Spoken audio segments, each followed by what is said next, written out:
Bonjour tout le monde, bienvenue pour cette nouvelle vidéo critique dans laquelle aujourd'hui nous allons parler d'un film qui est sorti en 2023 qui était un de mes coups de cœur de l'année 2023 et pas que.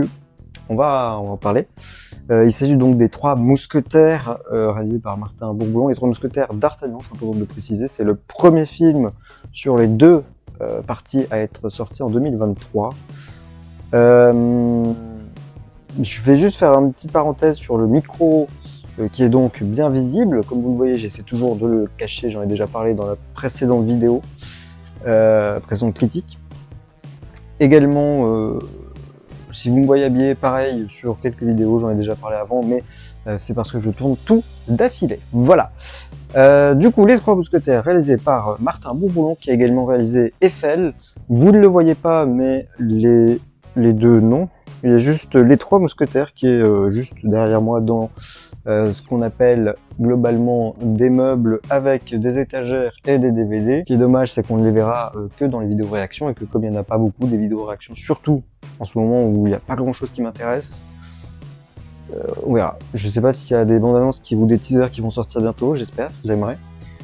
Et sinon, Eiffel, je crois qu'il doit être pas très loin, il doit être vers en haut ou en bas. Mais du coup, voilà, réalisateur de Eiffel et Papa et Maman 1 et 2, je pense, je les ai pas vus. C'est pas je pense, je suis sûr, mais je les ai pas vus. Donc je ne pourrais pas vous en parler. On parlera des Trois Mousquetaires Milady dans une autre vidéo, je l'ai vu, et on en parlera dans une autre vidéo. Je préfère séparer les deux films, parce que pour moi les deux ne sont pas de la même qualité. Alors le film est sorti le 5 avril 2023, il me semble qu'il est sorti avec Super Mario Bros, le film, dont j'ai toujours pas parlé, je viens de m'en rendre compte, c'est fou ça, faudra que j'en reparle, quand j'en parle tout court. Le film dure 2 heures, donc bonne durée sur le coup, pour le coup, voilà. Je vais être très positif sur ce film, je vous le dis d'emblée, puisque je vous dis que c'était un de mes coups de cœur de l'année 2023, et pas que. Je pense que c'est un de mes films français préférés, tout simplement. Je vais aller dans le détail, hein, mais voilà, je n'ai pas beaucoup, j'ai presque aucun reproche à faire à ce film. Et en plus, pratiquement tout le film est toujours dans ma tête. Et je l'ai revu 5 fois, je crois, un truc comme ça. Donc c'est très rare que ça m'arrive sur un film, peu importe qu'il soit français ou non. Donc je le dis, parce que là on a touché quelque chose. Au niveau du casting, on a un beau casting en plus. On a le trio, non, ils sont 4 du coup. On a François Civil, Pio Marmaille, Vincent Cassel et Romain Duris pour les Mousquetaires du Roi.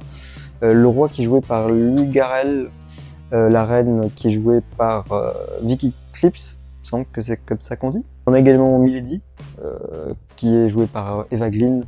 On a Eric Ruff qui joue Richelieu, cardinal Richelieu. Et on a aussi Lina Kudry, bien sûr, qui je ne sais plus d'ailleurs quel personnage elle joue. Bonacieux, Constance Bonacieux, voilà. Le budget de ce film est à 30 millions d'euros. Il faut savoir qu'en fait, ce film a été tourné en simultané de la deuxième partie, puisqu'à la base, Les Trois Mousquetaires est un film qui a été divisé en 2 parties, donc la première d'Artagnan, la deuxième Milady. Le budget, je sais pas si je l'ai en entier, je l'ai pas en entier, mais il est de 70 millions d'euros à peu près. Ce qui est colossal, mais ce sont 2 films. Le premier coûte le deuxième coûte plus cher, je crois, 3 millions plus cher. Mais globalement, on est sur le même budget. Il a fait au box-office 3 337 706, on va aller au détail, d'entrée au box-office France, sans compter la ressortie, il me semble. Donc peut-être qu'avec la ressortie, il est sorti juste une semaine avant ou 2 semaines avant la partie 2, je pense, il me semble. Donc il y a peut-être un petit peu plus.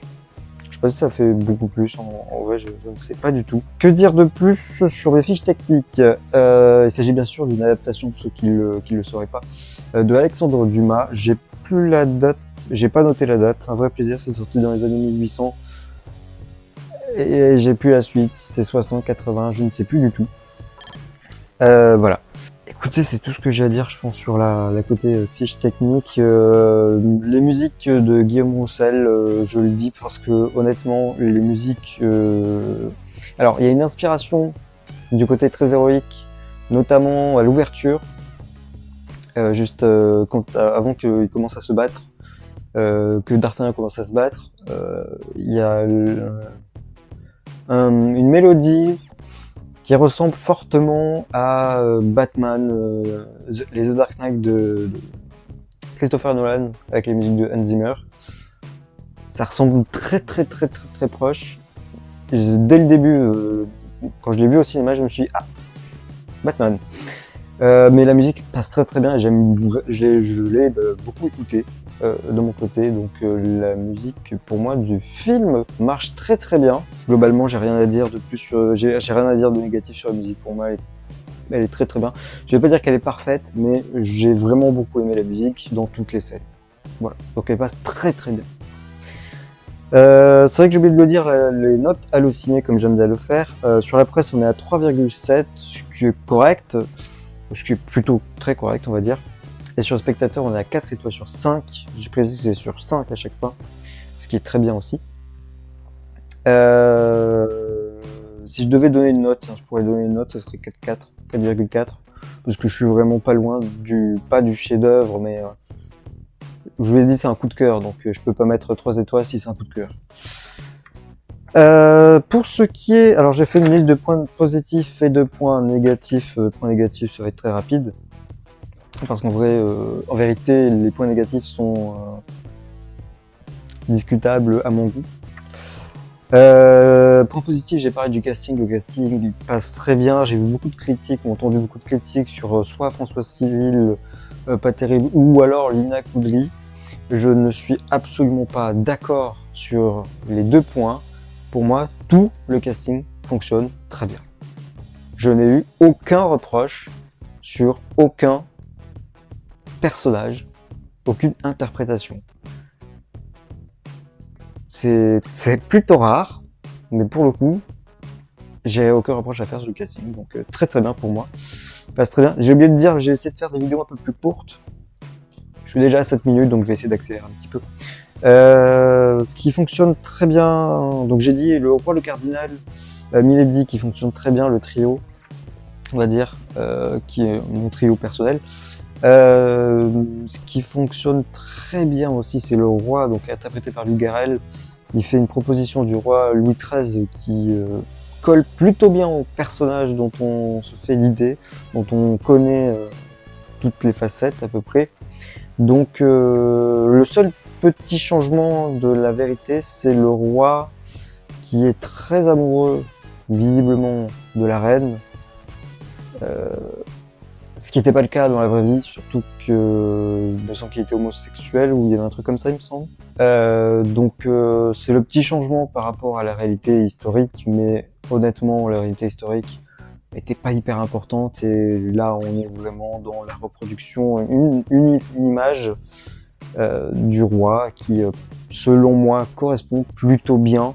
J'ai discuté avec quelqu'un qui a vu le film, qui a beaucoup aimé le film, et qui surtout est un féru de l'histoire, et qui disait que c'était une plutôt bonne reproduction pour le roi. Ce film a des séquences, donc des scènes d'action, parce que c'est un film d'action, et qui sont intégralement faites en plan séquence, presque intégralement faites en plan séquence. Alors, je vais poser la feuille, parce qu'on va discuter. J'aime vraiment beaucoup les plans séquences, pas forcément le plus facile. Je préfère voir des séquences en plan séquence, des scènes d'action en plan séquence, plutôt qu'avoir une seconde, un plan dans une action où on ne voit rien, où c'est totalement illisible. Dans ce film, les plans séquences sont bien gérés, bien faits. Et alors j'entends des critiques qui me rendent un peu fou d'entendre. Alors chacun pense ce qu'il veut, chacun a son avis, il n'y a pas de souci à ce niveau-là. C'est juste que je suis pas d'accord sur la critique de les plans séquences, c'est facile à faire. À quel moment, quand tu as une cinquantaine de figurants, un plan séquence est facile à faire? C'est-à-dire qu'il y a une erreur, on refait tout à zéro, sachant que la première séquence, on va plutôt partir sur la deuxième séquence d'action où c'est dans la forêt. Il y a beaucoup de figurants, il y a des chevaux en plus à gérer. Enfin, le moindre faux pas, on refait la scène, et il faut donc que tout se remette en place, il y a un enchaînement à gérer qui est compliqué, et je vois pas en quoi c'est facile à faire. Là, je ne comprends pas. Alors autant s'il y a des séquences où il y a 2 personnes qui se battent en plan séquence, bon, c'est plus facile à faire effectivement. Mais pareil, un faux pas, t'as pas un autre plan qui te servira de secours. Donc voilà. Je trouve que c'est une critique un peu trop facile à faire. Et honnêtement, le choix du plan séquence pour moi, enfin moi j'aime beaucoup les plans séquences, donc je pourrais pas dire que c'est un choix négatif, un mauvais choix. Mais d'autant plus dans les scènes d'action où on souhaite vous montrer le spectacle, faire vivre le spectacle, faire vivre la scène comme si on était dedans, et pour moi ça marche très très bien. Donc un bon choix dans tous les cas. Encore une fois, ce n'est que mon avis et chacun a son avis. Et on ne parlera pas d'Avatar pour autant. Voilà, faut aussi faire des séquences de blagues pas terribles. D'ailleurs, vite fait, il y a des blagues qui marchent très très bien dans le film. C'est un film qui se prend très au sérieux, il n'y a pas de souci à ce niveau-là. Mais il y a des petites blagues de temps en temps qui sont... Tout passe très bien. Honnêtement, tout passe très très bien. Et toute la salle, d'ailleurs la salle était pleine quand je suis allé voir le film. Il y avait toutes les générations possibles. Je sais pas, par contre il y avait des enfants. Je crois pas. Mais il y avait toutes les générations autres que les enfants du coup possibles. Et quand il y avait des séquences, oui, donc les petites blagues, tout le monde riait. Dans les scènes d'action, tout le monde était dedans. Enfin, je pensais honnêtement que tout le monde avait aimé ce film du coup. Ce qui n'est pas vraiment le cas. Mais content de voir quand même que je suis pas le seul. Spectacle visuel, alors dans ce film c'est peut-être un chouïa moins présent, dans le 2 on est encore plus dans le spectacle visuel, mais il y a quand même un spectacle, des efforts visuels qui sont faits, avec une ambition qui est là, on la sent, mais après avoir vu le 2, bon, on est peut-être un poil limité dans le premier film, c'est dans le 2 vraiment qu'on y est, mais des efforts visuels, une ambition qui est bien présente, donc ça fait plaisir. Ça fait plaisir d'avoir des films français comme ça. Voilà, je le dis très honnêtement et j'attends beaucoup avec impatience le Comte de Monte Cristo, qui est... alors je sais pas si c'est écrit, je pense que oui, j'imagine. Écrit et réalisé par les 2 scénaristes du premier et de la deuxième partie, deuxième partie des 3 Mousquetaires. Pourquoi pas, voilà. Après, on parlera du deuxième film dans une autre vidéo. Autre point positif, les costumes qui sont bien présents aussi. C'est dommage. D'ailleurs, le film a remporté un César au César, du coup. Ça, c'est drôle. Un César pour les meilleurs décors. Oui, je suis d'accord, mais il aurait mérité les costumes aussi. Effets visuels. C'est vrai que si on parle des 2 films, dans le premier, il n'y en a pas tant que ça. Il y en a un peu. Je vois très bien où. C'est plus dans le 2 qu'on sait que l'ambition était encore plus présente. Donc bon, les décors, d'accord, je l'accorde totalement. Au moins il a remporté un César, c'est ce que je voulais. Il a été nommé dans 6 catégories, il a eu un César, moi je suis content. Dernière chose sur les points positifs, parce que globalement, comme je vous ai dit, j'ai rien à reprocher au film et j'ai beaucoup aimé le film. C'est les décors, donc on en a parlé, mais surtout l'éclairage apporté au décor. Il y a beaucoup de séquences où on voit les rayons du soleil. Alors je sais pas si c'est toujours très naturel, je suis pas sûr que ce soit toujours très naturel, mais il y a les rayons du soleil qui passent à travers les fenêtres, dans pratiquement tous les décors quand il fait jour. Et ça rend une image très très belle. En parlant de l'image, il y a une photographie qui est très présente dans ce film, qu'ils ont un peu moins rendu présent dans la deuxième partie, qui rend le film effectivement un peu sale, un peu sombre, un peu jaunâtre. Alors, beaucoup de critiques, j'ai entendu beaucoup de critiques et vu beaucoup de critiques sur le fait que c'était trop sombre, que c'était trop sale, c'est pas beau. Ils ont voulu rendre les 3 Mousquetaires plus sales, ça marche très bien. Et la photographie ne m'a pas du tout dérangé, même en ayant revu le film plusieurs fois, je suis toujours pas dérangé. Je trouve toujours pas que ce soit trop sombre. Peut-être la séquence d'ouverture où c'est trop sombre à la limite. Et encore, ça passe. Donc je trouvais que la photographie allait très bien et je suis même un peu dégoûté qu'elle soit aussi peu présente dans le deuxième film. J'avais l'impression de voir un autre film au début. Après je me suis fait, mais voilà. Pour moi, ça passait. Donc j'ai mis en négatif sombre, mais ça passe. Parce que je sais pas quoi dire de négatif. parce qu'il n'y a rien à dire de négatif, il y a peut-être juste un truc qui est négatif, c'est le traitement de Aramis et Porthos dans le premier comme dans le deuxième film, mais je vais pas parler du deuxième. Dans ce premier film, Aramis et Porthos n'existent pas, ou presque pas. Et c'est dommage parce que les deux acteurs sont très bons et donc les deux personnages sont très bien amenés et sont tous les deux intéressants, mais on n'en parle pas. Ou très peu. Alors encore qu'ils apparaissent un petit peu plus dans le premier film que dans le deuxième. C'est ça qui est dommage, c'est que il y avait vraiment, il y a un potentiel sur ces deux personnages. Non, n'en faites pas un spin-off pour autant, mais voilà. Je trouve que ça a été un peu, ils ont été mis de côté très rapidement, et vraiment ça c'est le petit point négatif que j'ai sur le film. Et encore que ce point négatif m'est venu au fur et à mesure, et après avoir entendu des critiques, je me suis dit c'est pas faux. Mais au début, je vais pas. J'ai un autre point négatif, mais qui n'est pas en rapport avec le film, qui n'est pas le film, c'est la bande-annonce. Le premier teaser qui a été dévoilé ne me donnait strictement pas envie d'aller voir le film. Vraiment pas. Et la bande-annonce ne m'a pas vraiment aidé. Et je me suis dit, allez, pourquoi pas, il y a de l'ambition, il faut soutenir ça. Donc j'étais très curieux, mais j'avais très peu d'attentes. Et voilà, c'est révélé que ça a été un coup de cœur, donc j'ai bien fait d'aller le voir au cinéma.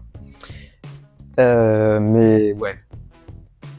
Là, encore que la bande-annonce passe un peu mieux, mais le teaser du film Les Trois Mousquetaires, partie 1 et partie 2, je sais pas pourquoi, ça m'a vraiment pas donné envie de le voir. Voilà. Je le dis dans les points négatifs, mais encore que c'est pas ça. Si je regarde là, encore une fois, c'est le retour vidéo. Et c'est très perturbant de voir ma tête.